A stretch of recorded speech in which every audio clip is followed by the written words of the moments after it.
The crystal chandelier cast fractured light across the ballroom floor as I watched my husband of 17 years hold another woman in his arms. The anniversary waltz, our anniversary waltz, had become a grotesque mockery of everything I had believed sacred. Hayes Kingston spun Tiffany Riker across the marble floor with the same tender grace he had once reserved for me. Her scarlet dress flared like spilled blood against the pristine white of my anniversary gown hanging abandoned in our bedroom upstairs. The guests' whispers cut through the orchestral melody like shards of glass. How could he? At their own anniversary party? Poor Gladys. But I wasn't poor. Not anymore. I was done. Tiffany's laughter rang out like wind chimes in a hurricane, beautiful and utterly destructive. She threw her head back, exposing the diamond necklace Hayes had given her. The same necklace I had admired in Tiffany and Company 3 weeks ago, thinking my husband might surprise me with it for our anniversary. He had. Just not the way I expected. My 15-year-old daughter Danielle stood beside me, her small hands clenched into fists. Her young face burned with an anger that mirrored the fire building in my chest. She had inherited my stubborn streak and her father's quick tongue, a combination that made her dangerous when provoked. "What is Dad doing, Mom?" she whispered, her voice tight with controlled rage. Everyone's staring. They were. 200 guests who had come to celebrate our marriage now watched it disintegrate in real time. Hayes's business partners, my book club friends, our neighbors, all witnesses to the systematic demolition of my dignity. Tiffany caught my eye over Hayes's shoulder and smiled. Not a guilty, apologetic smile, but something triumphant and predatory. She mouthed a single word that made my blood freeze. Mine. That's when Danielle broke. She strode across the dance floor like a warrior princess, her emerald dress swishing behind her. Her young voice cutting through the music. "Hey, homewrecker. That's my father, you're all over." The music died. Every conversation ceased. The entire ballroom held its breath. Tiffany turned, her lips curved in a cruel smile. "And you must be the daughter. How sweet. You think you've won something?" Danielle continued. "You think stealing a cheating husband is some kind of prize?" Tiffany's smile faltered, but she lifted her chin defiantly. "Little girl, you don't understand, adult." "I understand perfectly." Danielle's voice dropped to a whisper that somehow carried to every corner of the room. "I understand that you're a desperate woman who had to settle for another woman's leftovers. I understand that you're so pathetic, you had to destroy a family to feel important for 5 minutes." The guests gasped. Phones came out. This would be on social media within the hour. "Maybe you should teach your mother how to keep a man interested." Danielle's hands clenched into fists. "At least my mother isn't a cheap slut who breaks up families for fun." The collective gasp from the crowd was audible. Tiffany's face twisted with rage. "You little brat."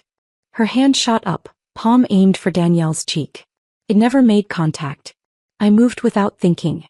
The sound of my hand connecting with Tiffany's cheek echoed through the ballroom like a gunshot.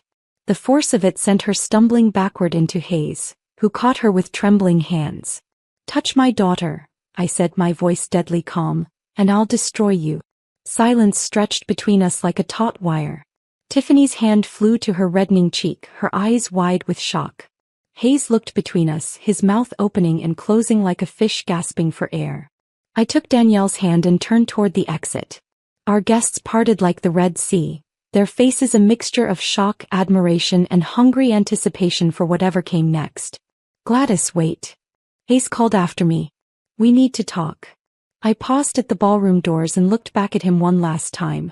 He stood there in his expensive tuxedo, holding his mistress, surrounded by the ruins of our anniversary celebration.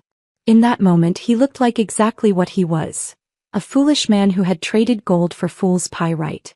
"No, Hayes," I said, my voice carrying across the silent room. "We don't."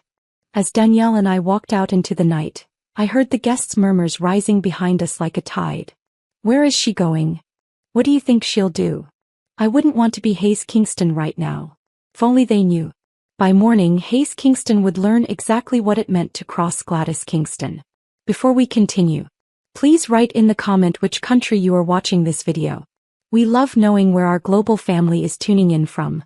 And if this is your first time on this channel, please subscribe. Your support helps us bring even more epic revenge tales of life. Enjoy listening. My name is Gladys Kingston, and until 12 hours ago I believed in fairy tales. I had spent 17 years building a life with a man I thought was my prince. We met in college. Hayes, the charming business major with dreams of empire, and me, the literature student who believed love could conquer anything. He was magnetic, ambitious, and when he smiled at me across that crowded library, I felt like the heroine of every romance novel I'd ever read. We married young, built a home, raised our daughter.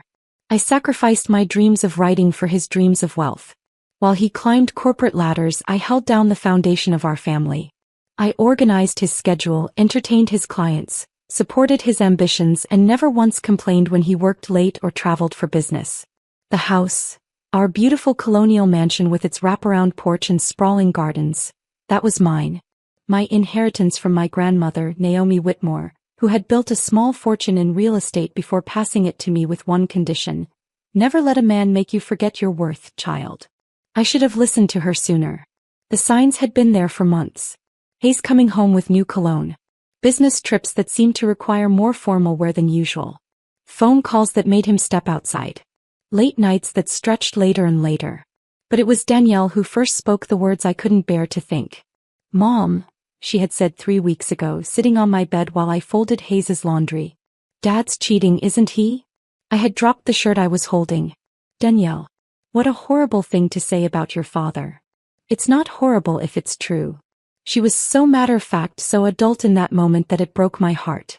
"I see how he looks at his phone. How he dresses differently now. How he doesn't really see you anymore when you're in the same room. Your father loves our family. He loves himself, Mom. And you deserve better." Out of the mouths of babes. I had pushed the thought away, buried it under plans for our anniversary celebration. I threw myself into organizing the perfect party, the same way I had thrown myself into being the perfect wife, the perfect mother, the perfect hostess. If I could just make everything beautiful enough, maybe the cracks wouldn't show. But cracks have a way of becoming chasms. The anniversary party had been my last-ditch effort to resurrect something that was already dead. I spent weeks planning every detail: the orchestra, the flowers, the menu that featured all of Hayes's favorites. I even bought the dress, a stunning white gown that echoed our wedding day, hoping to remind him of the promises we had made. Instead, I watched him make new promises to someone else. Tiffany Riker, his 28-year-old marketing coordinator. Blonde, ambitious, and apparently patient enough to wait for the perfect moment to claim her prize publicly. The ride home from the anniversary party was silent except for the sound of Danielle's angry breathing beside me in the passenger seat. I had driven us to the hotel in my own car.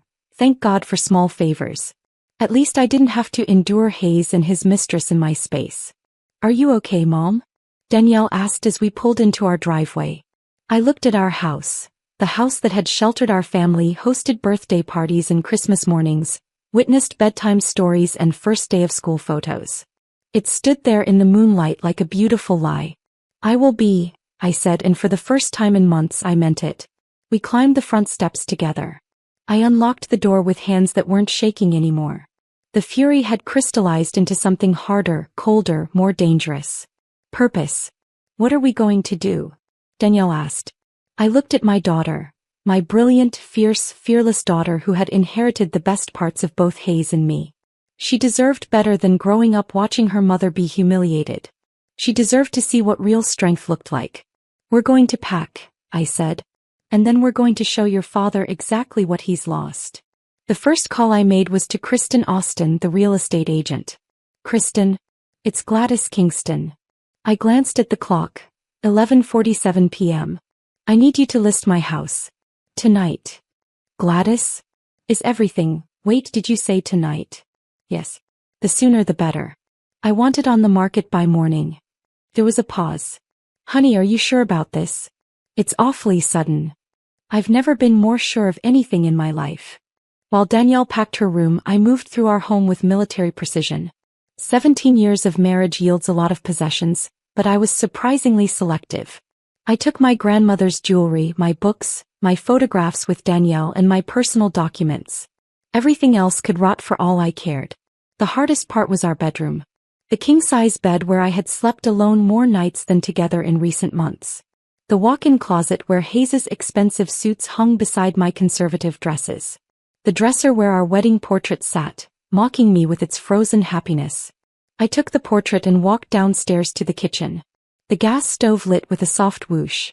I held the photograph over the flame and watched our younger selves curl and blacken at the edges. Hayes's face disappeared first, consumed by fire until only my smiling image remained. How appropriate.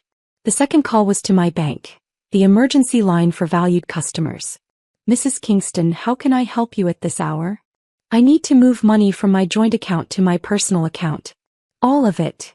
That's quite a large sum, ma'am. Are you certain? Completely certain. And I need to freeze the joint account immediately after.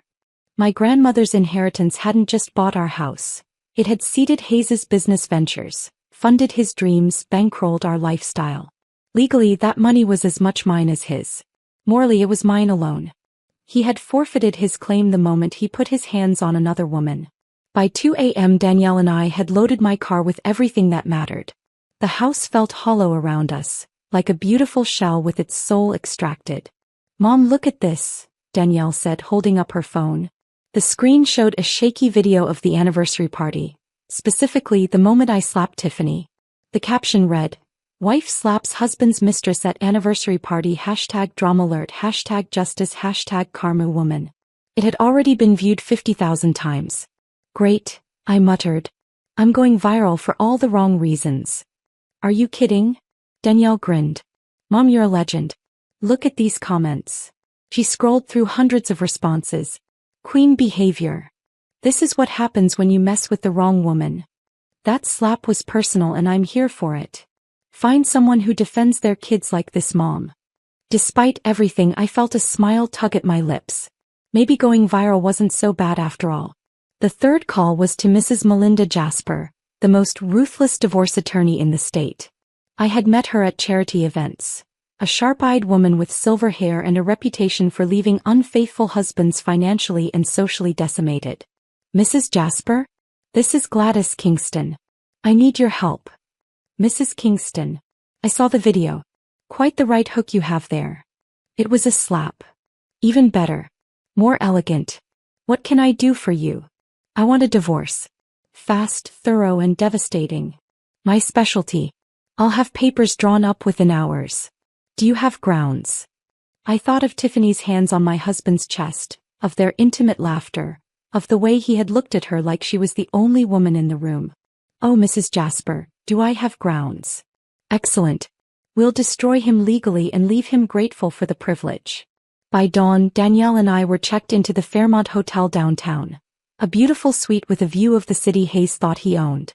We ordered room service and watched the sunrise paint the skyline in shades of gold and pink. My phone buzzed constantly. Text messages from concerned friends, missed calls from Hayes, notifications from social media.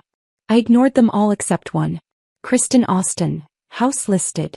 Already have 3 interested buyers. This is going to sell fast.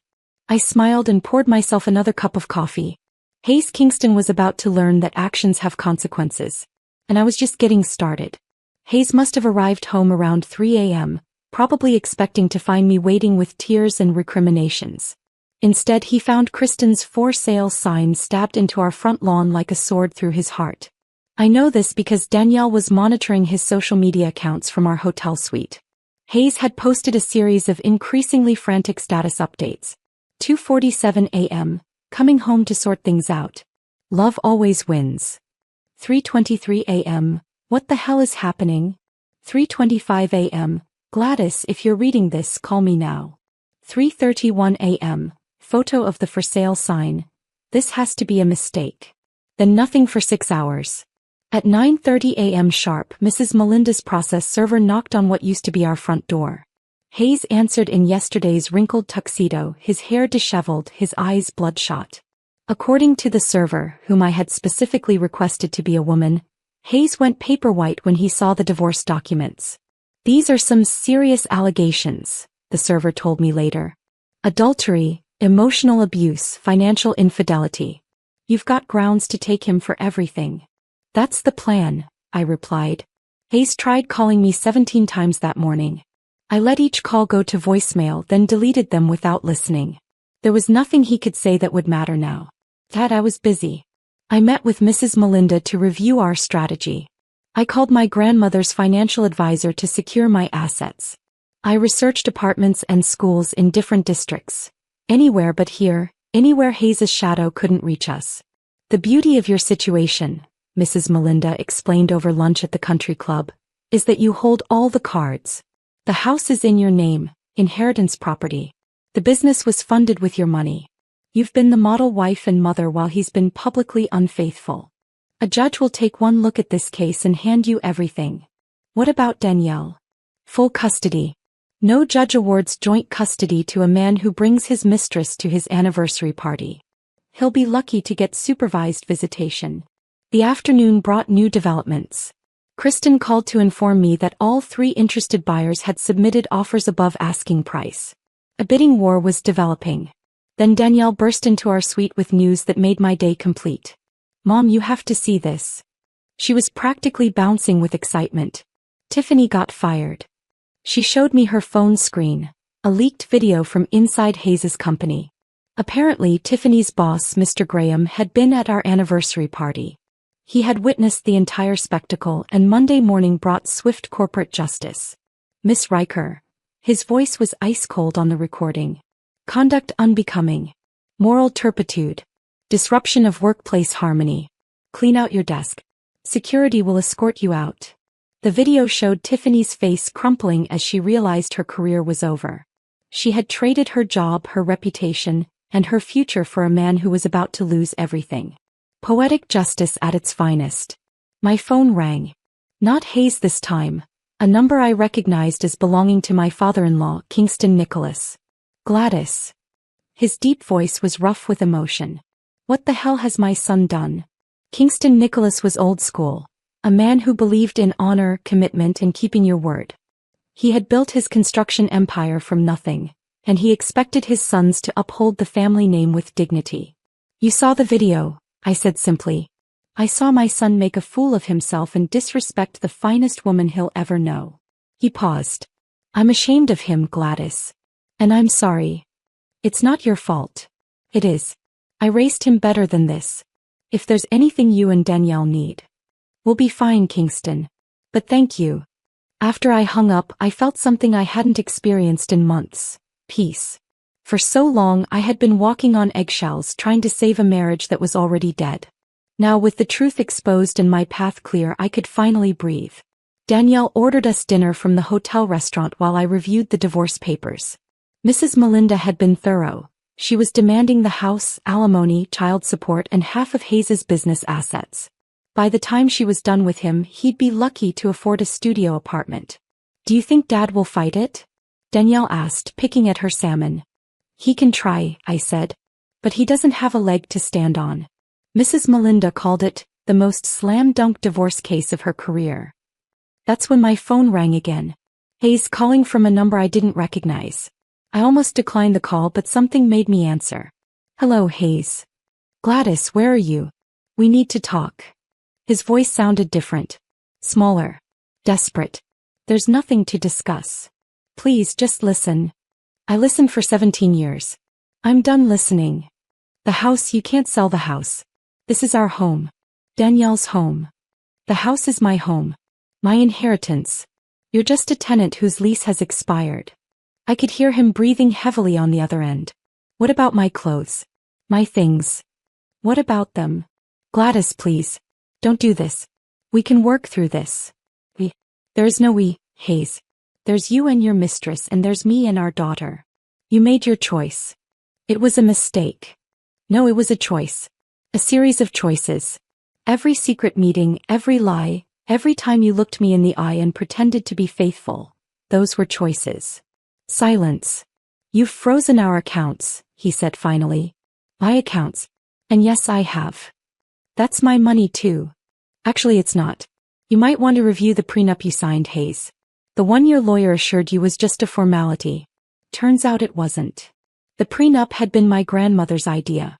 Protect what's yours, child, she had said. Men can be wonderful, but they can also be weak. This is insane, Gladys. You're destroying our family over one night. I'm saving our family from your lies. Danielle and I deserve better than a man who parades his mistress in front of us like we're nothing. Where will I sleep tonight? The question was pathetic.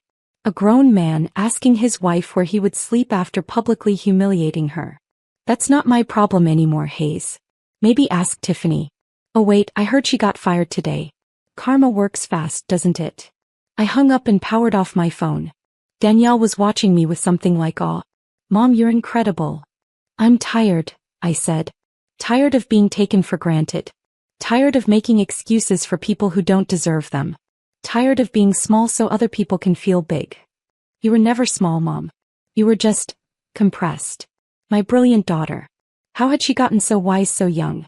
That night I slept better than I had in months. No more lying awake wondering where Hayes was, who he was with, what lies he would tell me in the morning. No more pretending not to notice the smell of perfume that wasn't mine, the lipstick stains on his collar, the way he flinched when I touched him. Freedom, I discovered, was the most comfortable pillow in the world. Tuesday morning brought a knock at our hotel suite door. I opened it to find a young woman with short brown hair and nervous eyes. Mrs. Kingston? I'm Jessica, Mr. Kingston's assistant. He sent me to talk to you. He sent his assistant to handle his divorce? How very Hayes. I stepped aside to let her in. Would you like coffee? Jessica looked uncomfortable but nodded. She kept glancing around the suite like she expected Hayes to jump out from behind the curtains. He's desperate, Mrs. Kingston. He's been sleeping on his office couch and he can't access any of the business accounts without your signature. The company is essentially frozen. Good.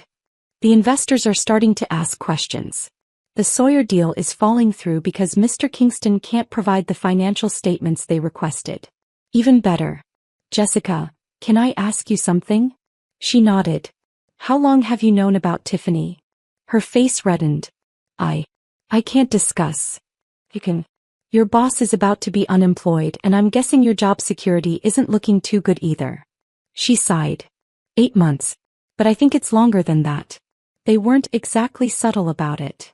8 months. I let that sink in. Our anniversary was in April. He had been planning this humiliation since last summer. Did everyone in the office know? Most people, yes. I'm sorry, Mrs. Kingston. I thought about saying something, but it wasn't your place. I understand. Jessica looked relieved. He's asking if you'll meet with him. Just to talk.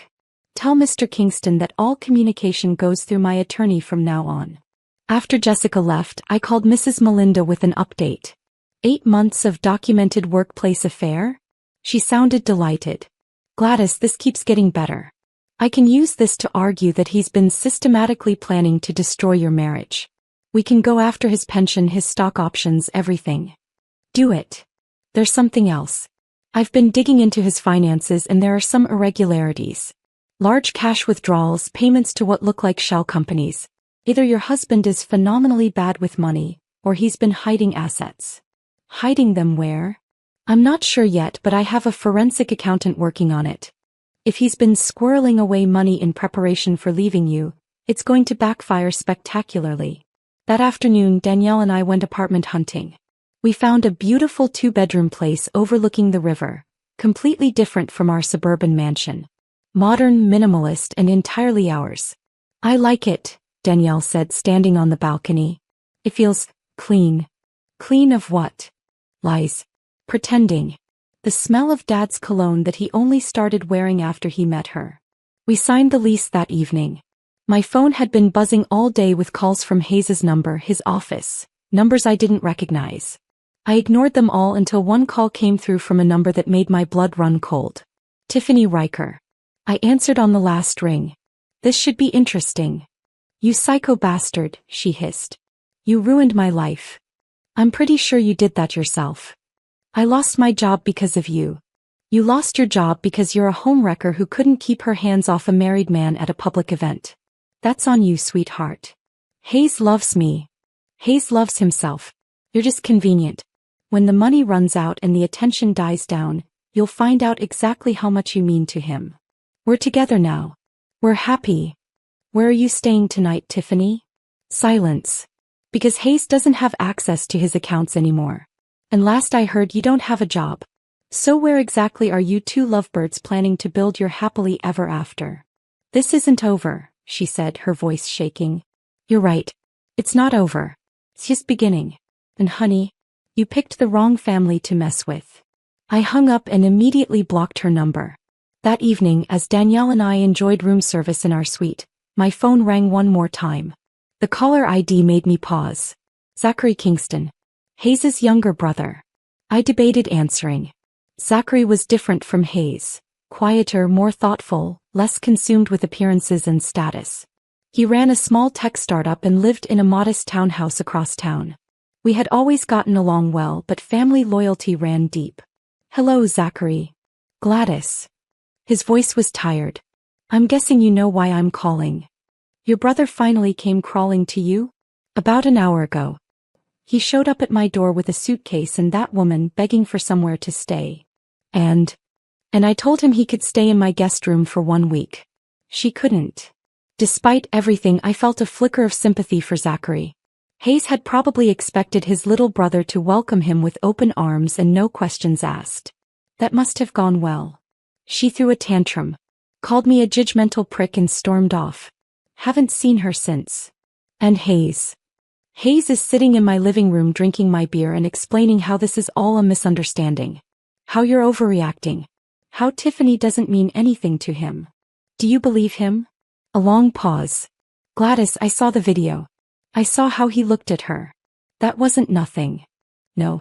It wasn't. For what it's worth, I think you're doing the right thing. Hayes has been heading for this crash for years. Maybe hitting bottom will wake him up. Maybe. But it won't be my problem anymore. Yeah. I figured. Another pause. Danielle doing okay? She's stronger than both her parents combined. She gets that from you. After I hung up, I felt something unexpected. Gratitude. Not everyone in Hayes' family was blind to his faults. It was a small comfort, but in the wreckage of my marriage, I'd take what I could get. Wednesday morning brought the best news yet. Kristen called with an update that made me laugh out loud. Gladys, you're not going to believe this. We have 6 offers, all above asking. But the highest one? It's from Sawyer Industries. The same Sawyer that Hayes was trying to make a deal with? The very same. Apparently, Mr. Sawyer was at your anniversary party. He saw the whole thing and decided he didn't want to do business with Hayes anymore. But he's very interested in your house. How much? When she told me the number, I had to sit down. It was nearly double what we had paid for the house, enough to set Danielle and me up for life. Accept it, I said without hesitation. Don't you want to think about it? Kristen, I've never been more certain of anything. Accept Sawyer's offer. That afternoon, Mrs. Melinda called with news of her own. We found Hayes' hidden accounts, she said, sounding like a cat who had caught a very fat mouse. Offshore investments, cryptocurrency wallets, even a safety deposit box registered under his mother's maiden name. He's been planning his exit strategy for over a year. How much? Close to $2 million. All hidden from you, all accumulated during your marriage using funds that were legally yours as well as his. The betrayal cut deeper than I expected. It wasn't just the affair anymore. It was the systematic, calculated destruction of our marriage. Hayes hadn't just fallen into temptation. He had planned my abandonment with the precision of a military campaign. Can we get it back? All of it. Plus damages for fraud. Plus my fees, which he'll be paying. By the time I'm done with him, Hayes Kingston will be lucky to afford ramen noodles. That evening, Danielle and I celebrated with ice cream sundaes from room service. She was doing homework at the desk while I reviewed real estate listings on my laptop. Not for us, but for investment properties. With the house sale money and the recovered funds, I was going to be wealthy enough to build a new life entirely on my terms.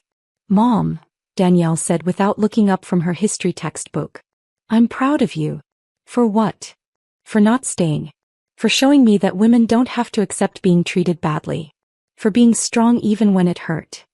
I closed my laptop and went to hug my daughter. She was taller now, almost as tall as me, and when had that happened? When had my little girl become this fierce, insightful young woman? I'm proud of you too, I whispered into her hair. For standing up to Tiffany. For defending our family. For being braver than your old mother. You're not old. And you're the bravest person I know. That night I finally felt ready to listen to Hayes's voicemails. There were 23 of them, spanning from pathetic pleading to angry demands to bargaining attempts. The last one left just an hour ago was different. Gladys. His voice was hollow, defeated. I know you're not going to forgive me. I know I've lost you forever. But please don't take Danielle away from me. She's all I have left. For just a moment I felt a twinge of the old sympathy. But then I remembered the way he had spun Tiffany around our dance floor, the way he had looked at her like she was everything he had ever wanted, the way he had planned to discard me like yesterday's newspaper. Hayes Kingston had made his choices. Now he would live with them. Thursday morning brought unexpected visitors. I was having breakfast with Danielle in the hotel restaurant when Hayes walked in. He looked like hell, unshaven, wearing the same clothes from 2 days ago, his eyes red-rimmed and desperate. Behind him, trying to look brave but failing miserably, was Tiffany Riker. The restaurant fell silent. Other guests recognized us from the viral video and smartphones appeared like magic. We were about to go viral again.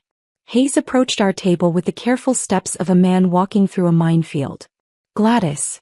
Danielle. He tried to smile at his daughter, but she looked right through him. You have 5 minutes, I said without looking up from my eggs Benedict. Then I'm calling security. He sat down uninvited. Tiffany hovered behind him, clearly uncomfortable with the public setting. This has gone far enough, Hayes said. You've made your point. You're angry, I understand that, but do I look angry to you? I finally met his eyes. Because I'm not angry anymore, Hayes. I'm free. Free. He laughed, but there was no humor in it. You're destroying our family out of spite. I'm protecting our family from your lies. Danielle had been silent, but now she spoke up. Dad, why did you bring her here? All eyes turned to Tiffany, who was fidgeting with her purse strap and looking increasingly panicked. Tiffany and we're together now, Hayes said. I wanted you both to understand that this isn't just some fling. We love each other. Love. Danielle's voice was ice. Dad, she left you the moment she found out you were broke. Hayes's face went white. That's not, she didn't leave me. Danielle pulled out her phone and showed him a screenshot. Her Instagram from last night. Single and ready to mingle. #new chapter #bye boy. I watched the blood drain from Hayes's face as he turned to look at Tiffany. She was backing away from our table, her eyes darting toward the exit. Tiff. His voice cracked like a teenager's. What is this? I can't do this anymore, Hayes. She was almost whispering now, aware that every word was being recorded by a dozen phones. I'm sorry. And then she ran. Literally ran out of the restaurant, leaving Hayes sitting at our table like a man who had just watched his world explode. The silence stretched for 30 seconds. A full 30 seconds of Hayes staring at the door Tiffany had fled through while his wife and daughter watched his final humiliation. She's gone, he whispered. Yes, I said gently. She is. But she said she loved me. She loved what you could give her. Now that you can't give her anything. I shrugged. People like Tiffany don't love people, Hayes. They love opportunities. Danielle leaned forward, her voice cutting but not cruel. Dad, she was using you. Everyone could see it except you. Hayes buried his face in his hands. For a moment he looked like the young man I had fallen in love with all those years ago. Vulnerable, lost, human. But then I remembered the past 8 months of lies and my heart hardened again. Your 5 minutes are up, I said, signaling for the waiter. Gladys, wait. Hayes grabbed my wrist as I started to stand. Please. I know I screwed up. I know I hurt you. But we can fix this. We can go to counseling, start over. Let go of my arm, Hayes. I've always loved you. You must be joking right now. I pulled my arm free and stood up. Danielle was already on her feet beside me, her young face set with determination. Goodbye, Hayes, I said. My lawyer will be in touch. As we walked away, I heard him call out one last time. What am I supposed to tell people? How do I explain this? I stopped and turned back to him. Every eye in the restaurant was on us. Every phone was recording, and I wanted to make sure my words were crystal clear. Tell them the truth, Hayes. Tell them that you traded a woman who loved you for 17 years for someone who couldn't love you for 17 days. The restaurant erupted in whispers and scattered applause. Someone shouted, "You go, girl," from across the room. Hayes sat alone at our table, surrounded by the ruins of his dignity, as Danielle and I walked out into the morning sun. Friday brought the phone call I had been dreading. "Mrs. Kingston?" The voice was young, unfamiliar. "This is Danny Jonah from Channel 7 News. We'd like to interview you about the viral video from your anniversary party." "Not interested." "We're prepared to offer compensation." "Not interested." I hung up, but the calls kept coming.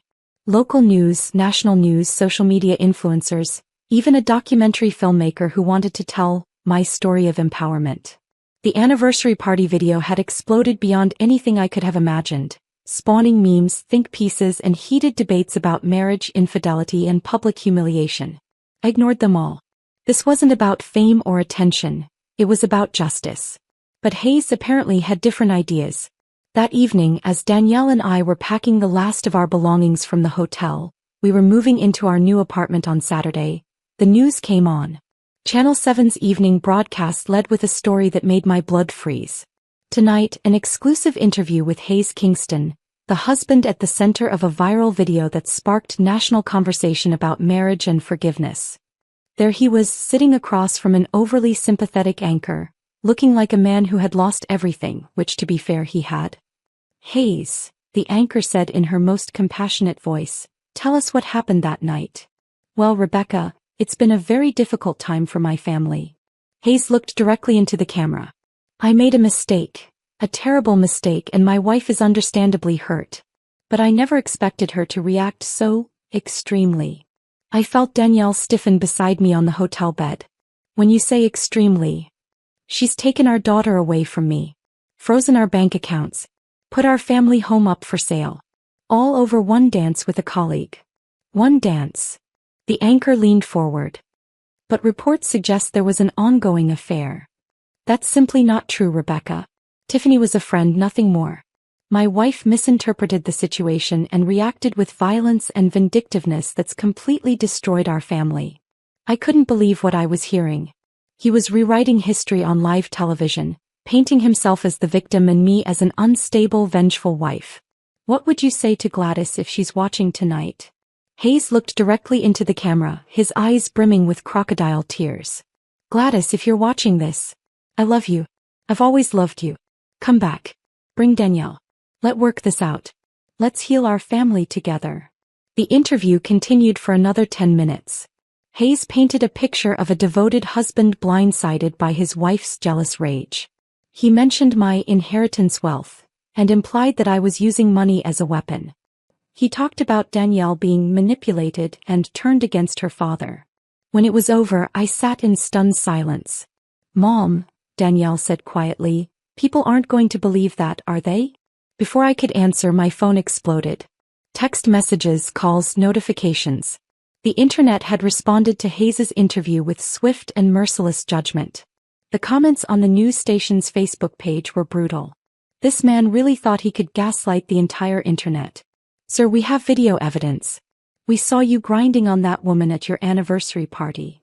One dance. That dance looked like foreplay with an audience." The audacity of this man to play victim after humiliating his wife publicly. His daughter defended her mom and he thinks the wife is manipulating the kid? But the most devastating response came from an unexpected source. Someone had posted security footage from Hayes' office building, apparently leaked by a sympathetic security guard, showing Hayes and Tiffany in compromising positions in the parking garage, the conference room, and the executive elevator over the course of several months. The timestamps proved their affair had been going on for exactly 8 months, just as Jessica had said. Within hours, Hayes' television appearance had backfired spectacularly. The hashtag gaslighting was trending nationwide.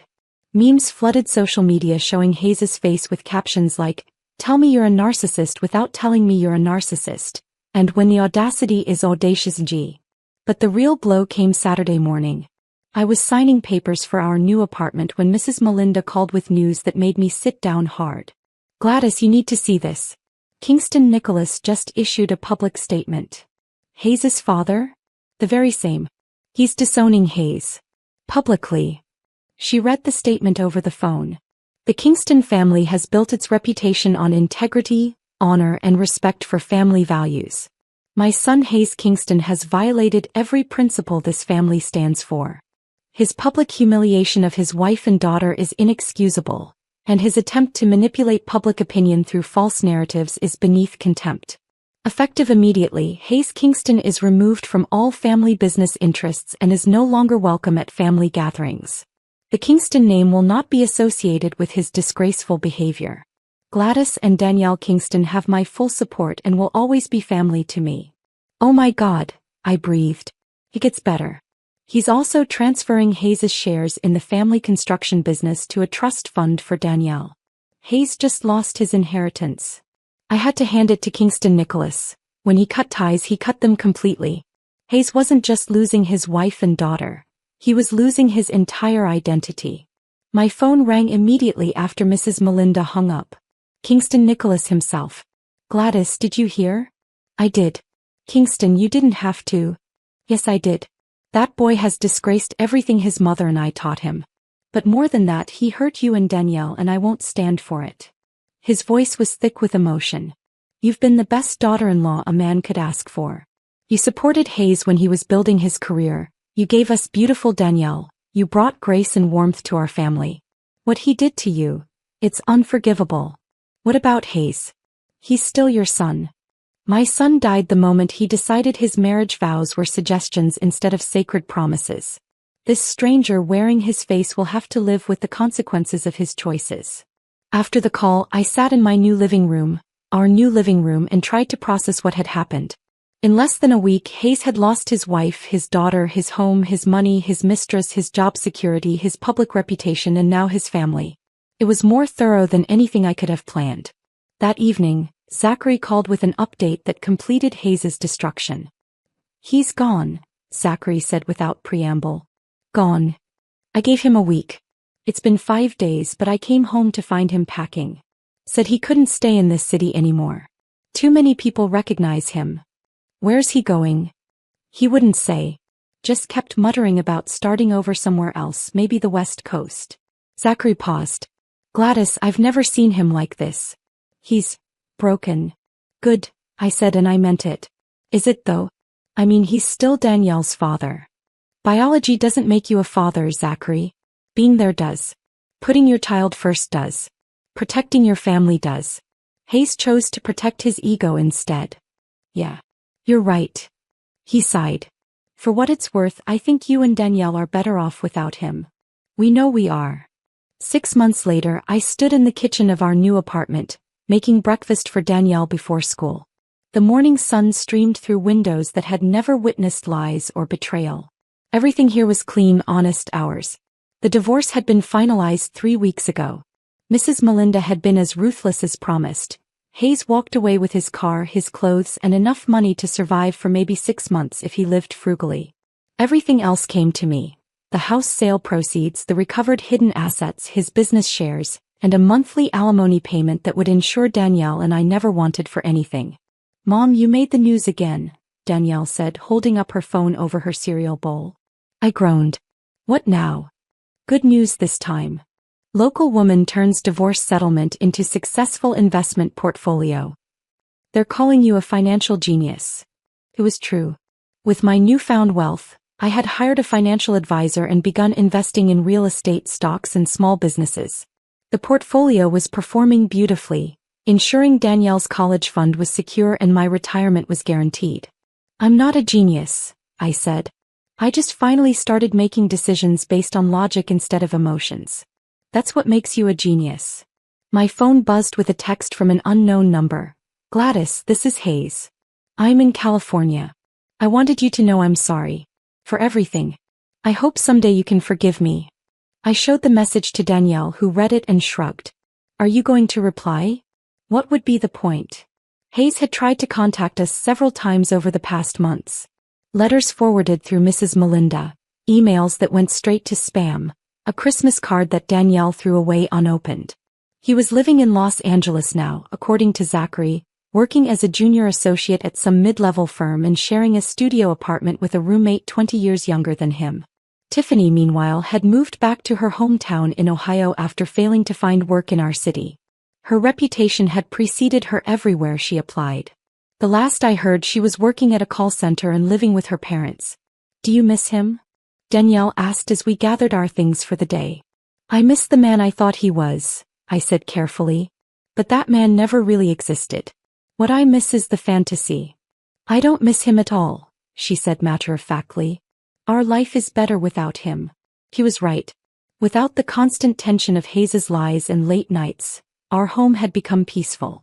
Danielle's grades had improved. She had joined the debate team, where her talent for devastating arguments served her well, and she smiled more often. The dark circles under her eyes had disappeared. As for me, I had rediscovered parts of myself that had been dormant for years. I was taking art classes, reading voraciously, volunteering at the women's shelter downtown. I had even started writing again.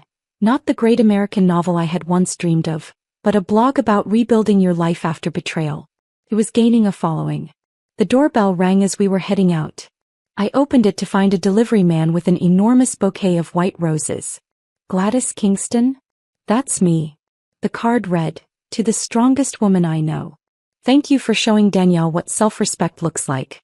Kingston Nicholas." My former father-in-law had kept his word. He treated Danielle and me like family, better than family actually. Birthday cards, holiday invitations, surprise flowers just because. He had even set up a college fund for Danielle that would cover any school she wanted to attend. Grandpa Nicholas? Danielle grinned as she read the card. He's the best. That evening I was reviewing my investment portfolio when my phone rang. Mrs. Melinda, which was unusual. Our business was long finished.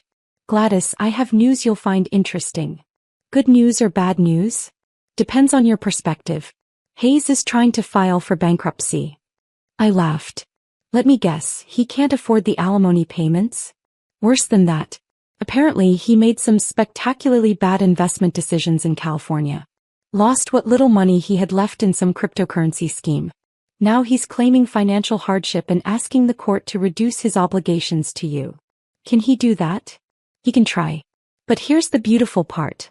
Bankruptcy doesn't eliminate alimony obligations, especially when they're based on punitive damages for adultery. He's stuck paying you until the day he dies or you remarry. I'm not planning to remarry anytime soon.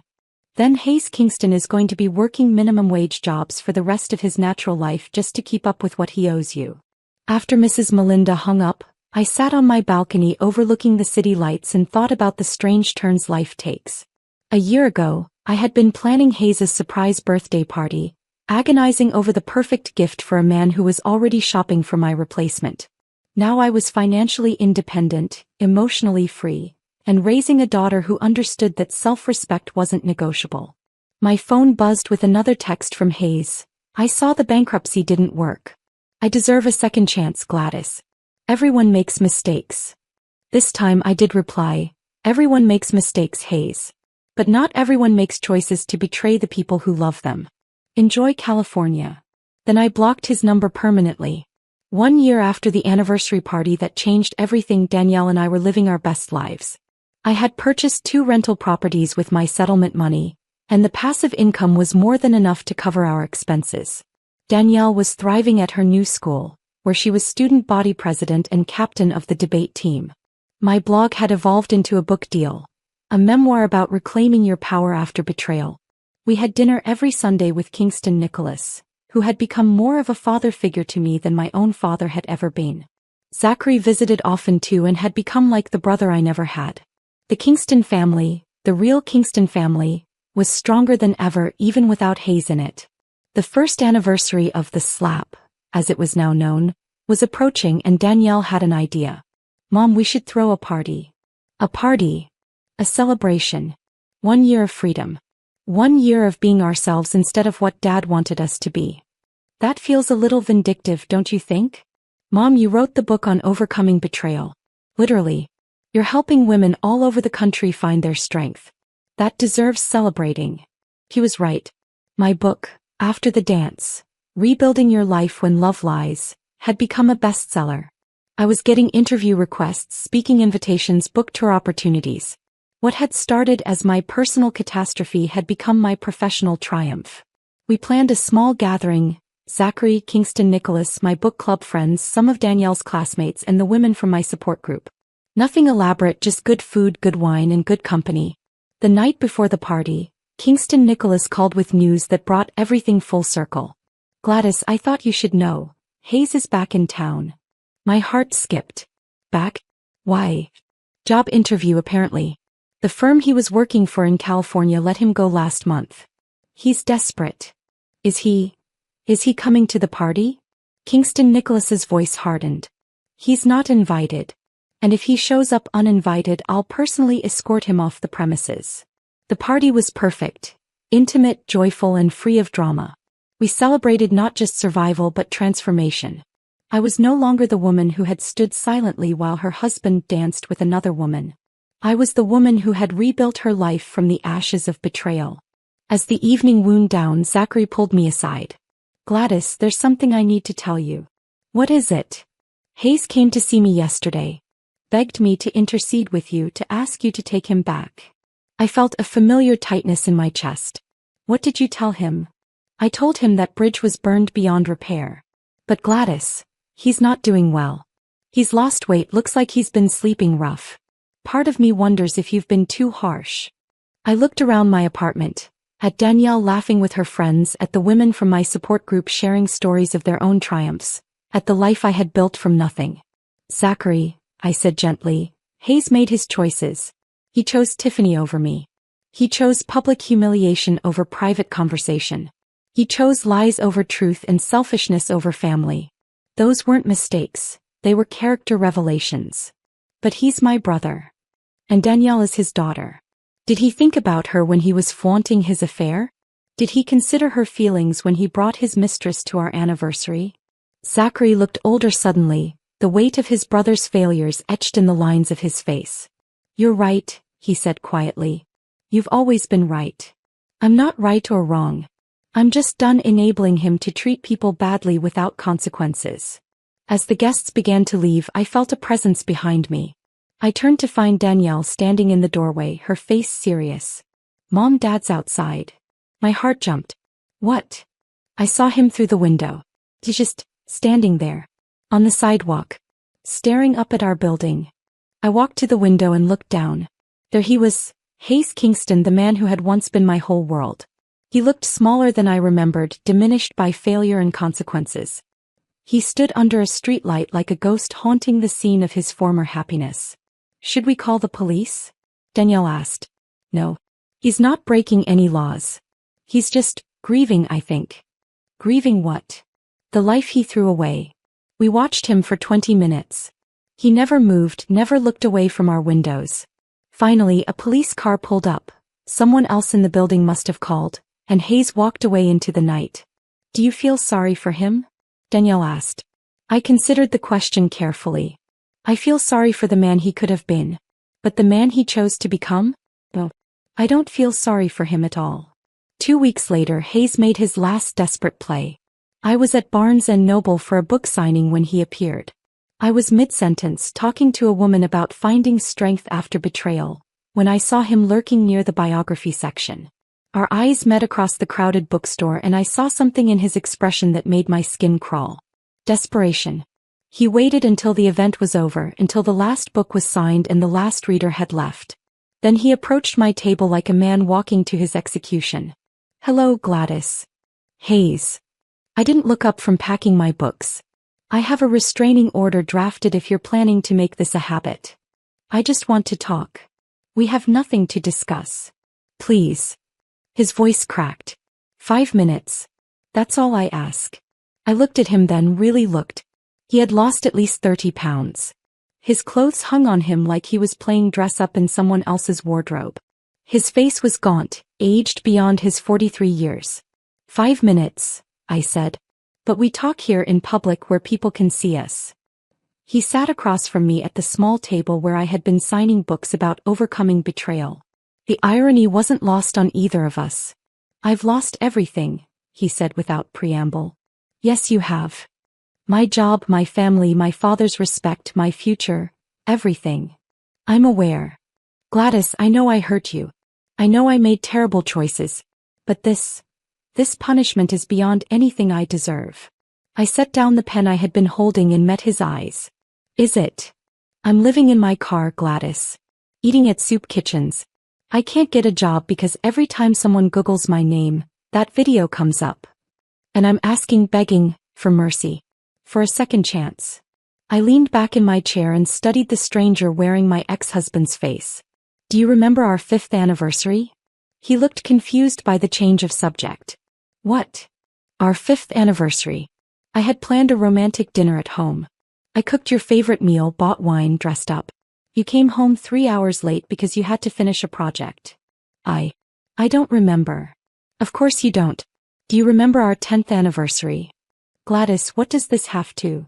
You forgot entirely. Went out with your colleagues instead. I spent the evening alone, wondering what I had done wrong. His face was reddening. That's not fair. Our 15th anniversary? You remembered, but only because your secretary reminded you. You picked up gas station flowers on the way home and acted like they were a thoughtful gift. Stop. For 17 years, Hayes, I celebrated our marriage alone. I planned every anniversary, every special moment, every romantic gesture. I built our relationship while you just lived in it. That's not true. And when you got bored, when the woman who loved you unconditionally wasn't exciting enough anymore, you decided to trade her in for a newer model. Publicly. At the one anniversary celebration that was supposed to be ours. Hayes was crying now, actual tears streaming down his cheeks. I know I messed up. You didn't mess up, Hayes. You revealed who you really are. And who you really are is a man who takes love for granted, who breaks promises when they become inconvenient, and who hurts the people closest to him without a second thought. People change. You're right. They do. I stood up and gathered my things. I changed. I learned to value myself. I learned that I deserve better than a man who sees me as disposable.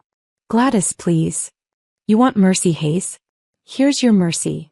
I'm not going to extend your suffering by giving you false hope.